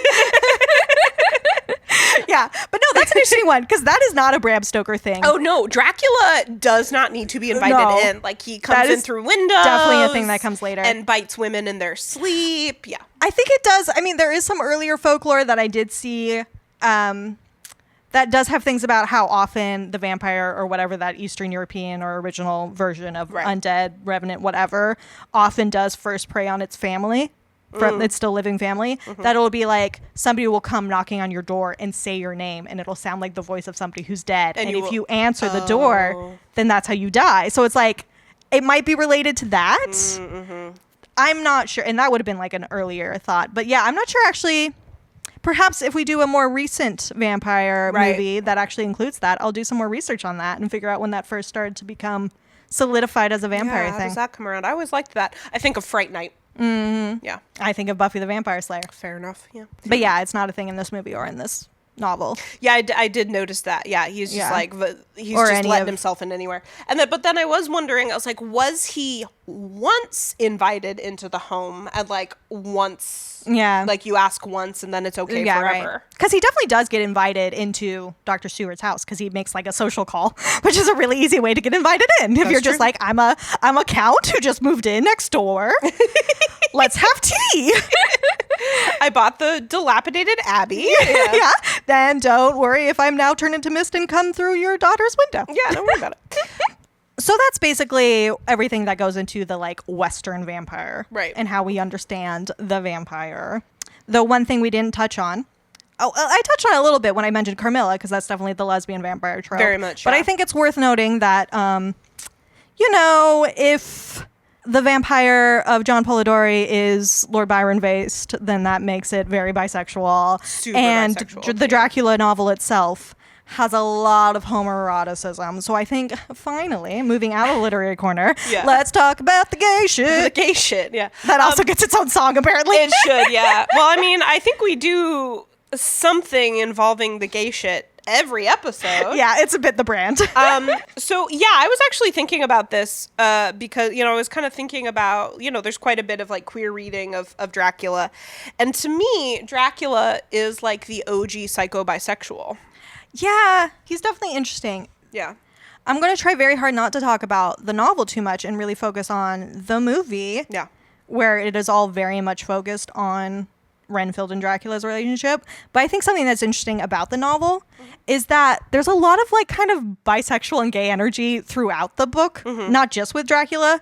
Like, yes, Dracula has this like weird fascination with Harker, but also with Mina. Yeah. And so there is that bisexual energy. But there's also just like Dr. Stewart has a bit of a mutual crush on Mina and Jonathan too. And like Quincy Morris's whole thing. Like Mina and Lucy have an energy. Like there's just a lot of gay energy going on. Right, yeah. And of course the possibility of Bram Stoker himself being repressed queer person. Yeah. It's so hard to say. Yeah. But there's definitely a reading of it. And there's definitely a reading of the novel having coming out like right after the Oscar Wilde trials and Oscar Wilde's arrest, that being an influence for it. Yeah. And Dracula himself being influenced by like the gay person needing to live in the dark, not being able to have servants because they might out them, like all of these things about living in the shadows that is like very resonant for queer people. Yeah. Yeah, so we already talked a little bit about like the several up close shots of Bela Lugosi's face with like the spotlight on his eyes, right? Yeah. Which like to me is him working to kind of like dazzle his victims, Yeah. Which he does to both men and women. Yeah. Right? He really does.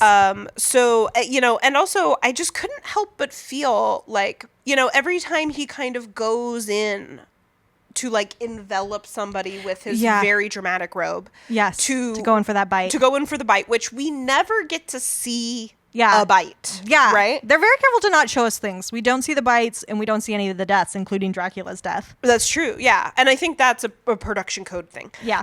But yeah, like the way that he sort of envelops that woman selling flowers, it's like, if you watch it, it almost looks like he's sort of embracing her. Yes. But it's an attack, right? And it's just interesting that Dracula in general, like, without, like, the way Bela Lugosi plays him as, like, not an obvious predator, right? More of a... stealth.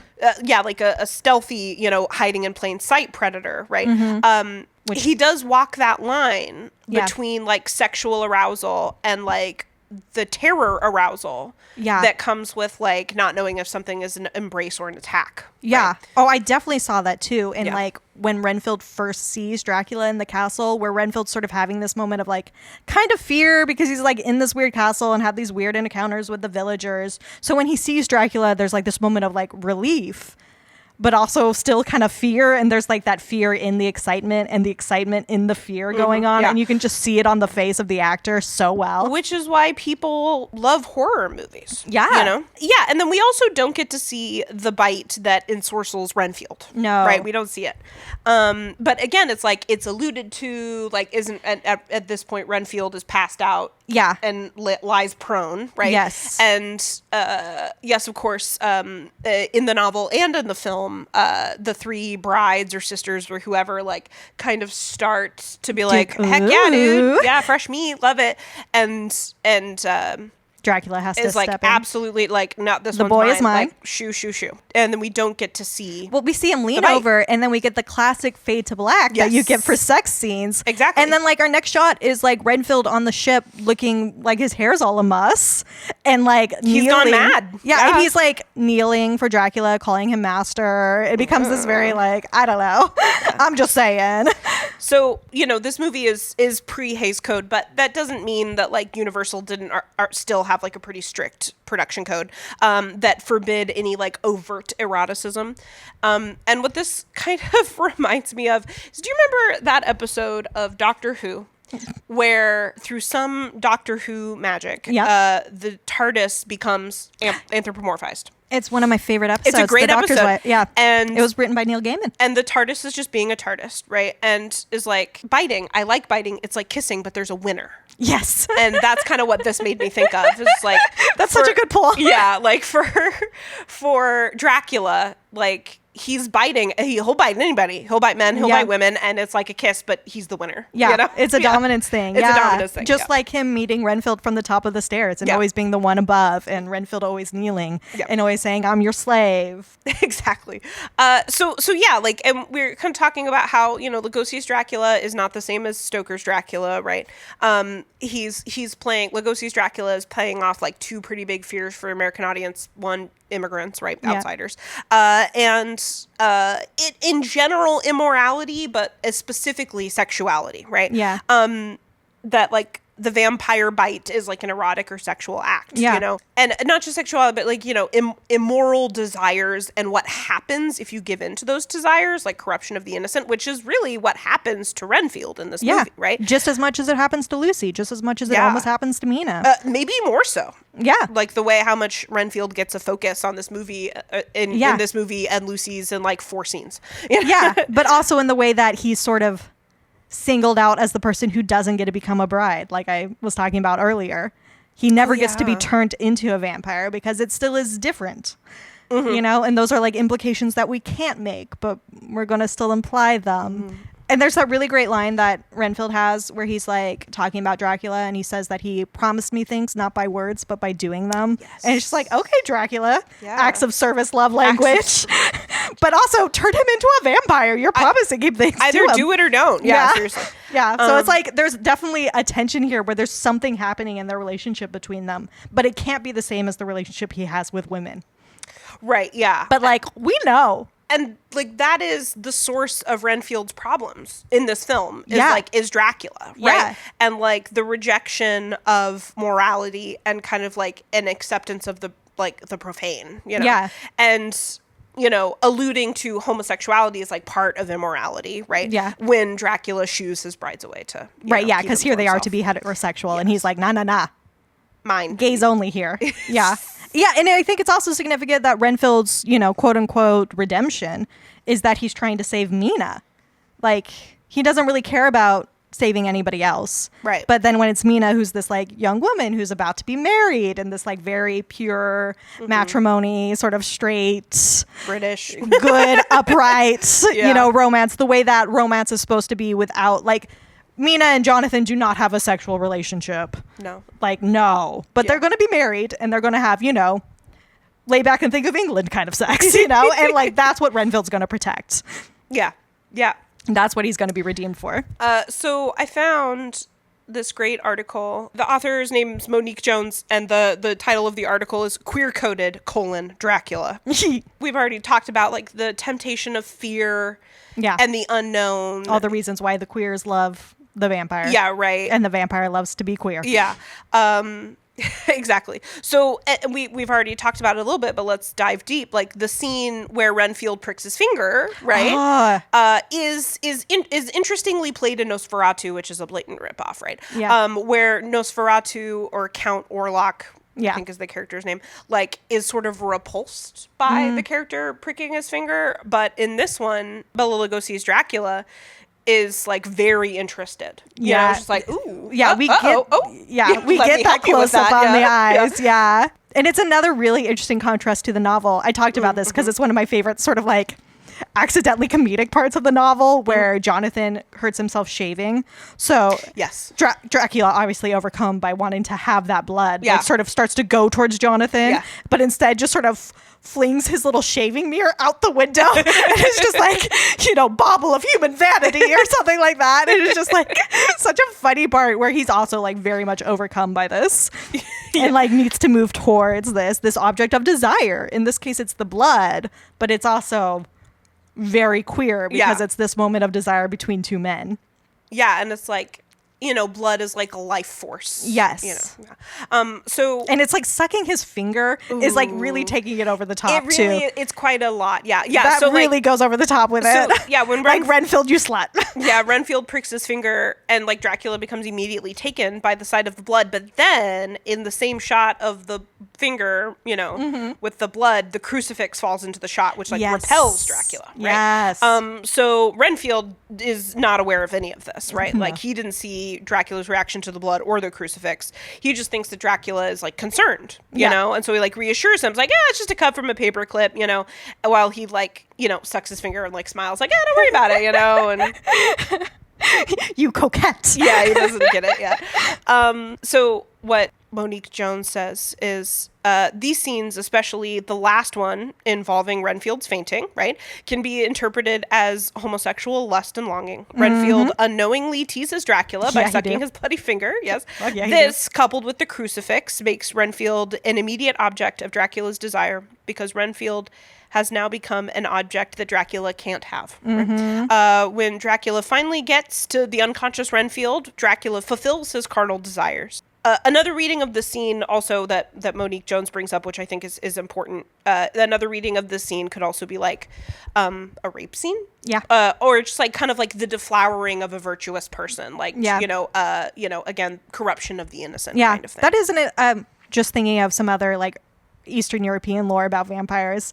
Another way that was said to detect vampires was to send a virgin boy, perhaps on like a stallion, into the cemetery, and like they would be able to they would shy away from the vampire because of that like corrupting influence. So like that's like an old idea. Oh wow, okay, yeah. And it's interesting. And then thinking of the novel, it's interesting that again that sort of like sense of like violation of rape, we get that a lot in Mina's description of being preyed upon by Dracula. Well, and Dracula does that in the film. Like, he just shows up in Mina and Lucy's bedrooms. Yeah, he does. Like, that's definitely a vibe of it. Yeah. And but then to think of the gay, sort of the homoerotic part of it. Yeah. It's implied, but never actually shown if Dracula feeds on Harker when he has him in his castle. It's heavily implied, but we don't know it. Yeah. And we're getting this from Harker's perspective, so we don't know if he just doesn't write it down, doesn't want us to know about it, or doesn't remember it, or what.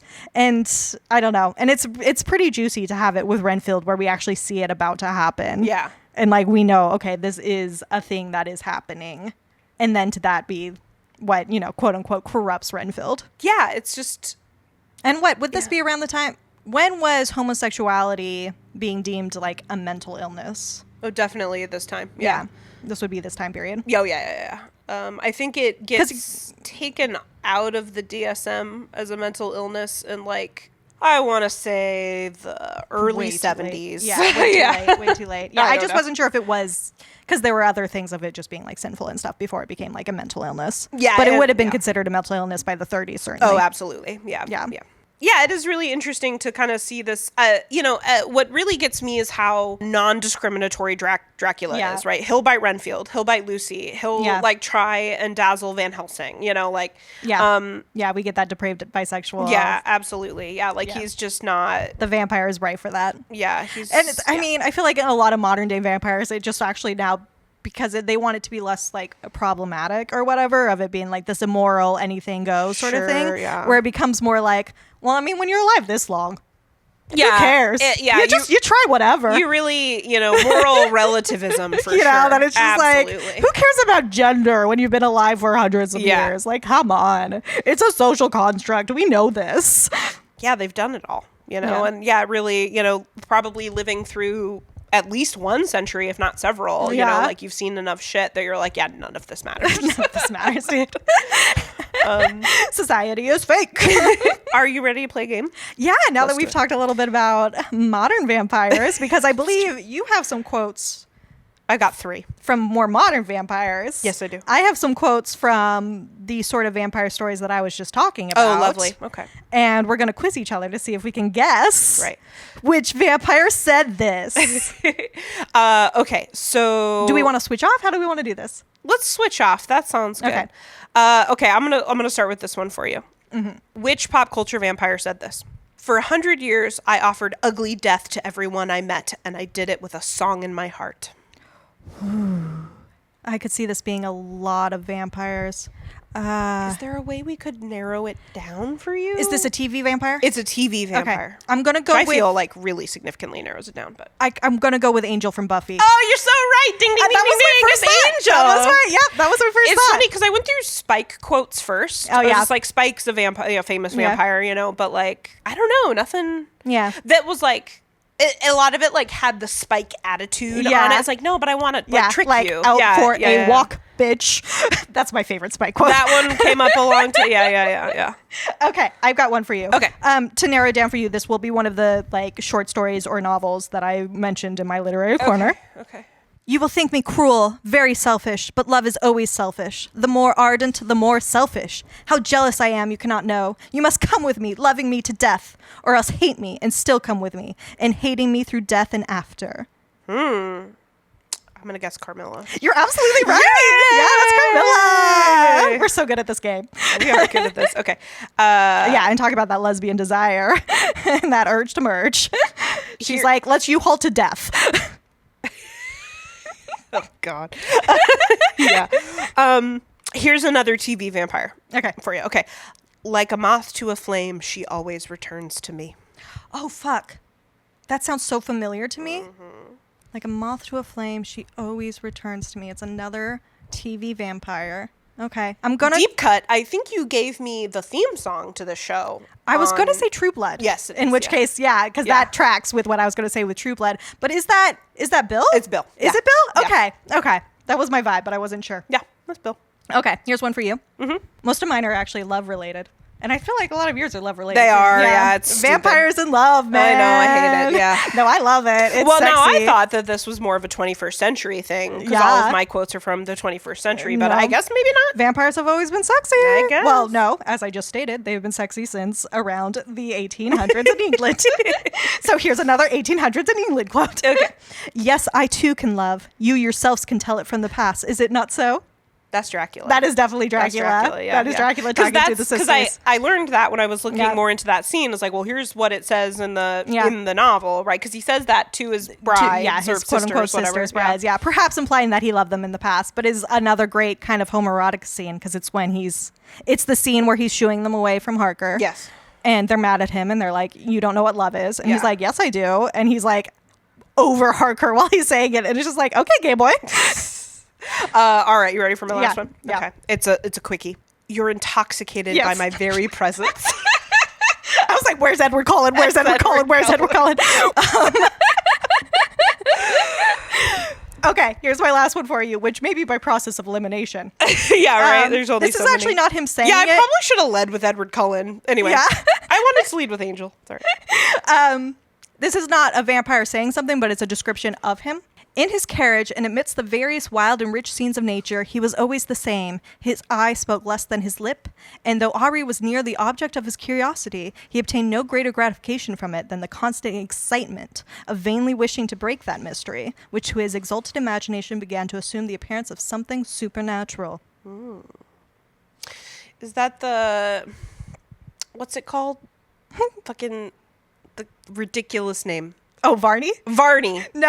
I was going to say Artie. Artie the vampire. No, this is Varney actually... the vampire? This is the Polidori one. Oh, okay. This is... I cut out the name, which is actually supposed to be in there, which is Lord Ruthven, because I was afraid you would remember it as the Byron character. Yes, but I like that in combination with the Edward Cullen quote. Yeah. Because it's very much that opening line about, like, I became certain of three things. Yes. Edward was a vampire. Edward loved me. Edward, I don't remember. In love with him. Yeah, whatever. Like irrevocably, some crazy adjective. Yeah, this is like the fucking 1800s version of him, of this Aubrey fella Googling, what is a vampire?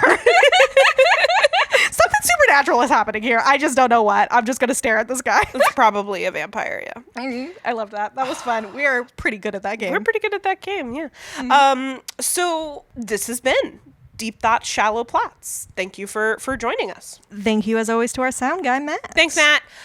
We have an Instagram, at Deep Thoughts, Shallow Plots. Yeah, it's pretty kicking. Spelt out the whole thing. Join us next time for the conclusion to our summer series, Yes. where we will be watching I Know What You Did Last Summer. Yeah, and have you seen that before? I haven't. I did when I was like 18 years old. Yeah. So it's I'm been excited a hot to minute. get back into the sort of slasher. Oh, yes, love it. Yeah, stuff. ready to go back to the... To our home turf. Yeah, definitely, where we feel very comfortable. I feel like there's an archetypes in our future for sure. Yeah. If you could be so kind, feel free to leave us a Yeah. review on your podcaster of choice. We would really appreciate it. Tell your friends about us. And until next time, don't forget... children of the night. What beautiful music they make.